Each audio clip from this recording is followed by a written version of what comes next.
ذکر کړ ورته یو حدیث کتو نبی کریم صلی الله علیه وسلم فرمایي چې گاونډي د کافر به حکم ور سره د گاوند بدل نه کیږي باندې پیغمبر اسلام او اسلام دې نه ګوري چې دا کار دا کوم ته خپل رحمت بل رحمت را نه چې اسلام دومره رحمت والا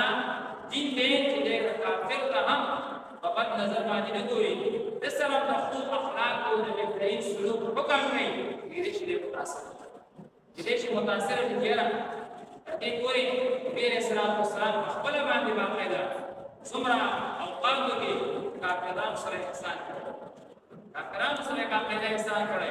او د دین دعوت یې وته نه دی وایي چې احسان کول د دین دعوت احسان د دین دعوت یاره دا احسان تر سره وشو بس څوک چې کافرانو سره ابو سفیان دا د اسلام څومره لوی دشمن او کله چې د ایمان راوړو دې یریدو نبی اسلام او سلام او ته یې یریګم زه کویګم ته څه خبره نه یریږي ستاره کې څه خبره هغه ما الله تعالی کو دی بجوا اسلام بیا غداله ته به اسلام راوړم زبر د تابع پای زبر د دې انسان تابع او زمام مشرک فرمایي چې بالکل دا خبره کړه کېره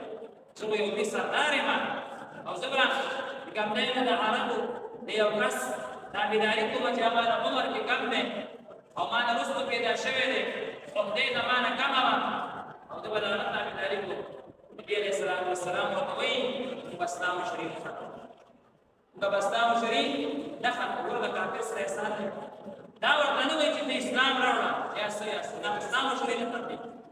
شریف اسلام هغه باقي وي نور اسلام هغه خپل اسلام د اسلام راوړي او کنه هغه وی چې تمام مجرمین ختمي کړي بیا الله ستاګه هغه دې کلمه وی نبی عليه الصلاه والسلام سوې د مشرک هم باقي وي تر مرګ به باقي وي نسل کې به هم چلی د کور بدار عمل د کور بدار عمل څنګه چې کافران بعد فتح مکه په مقابل دي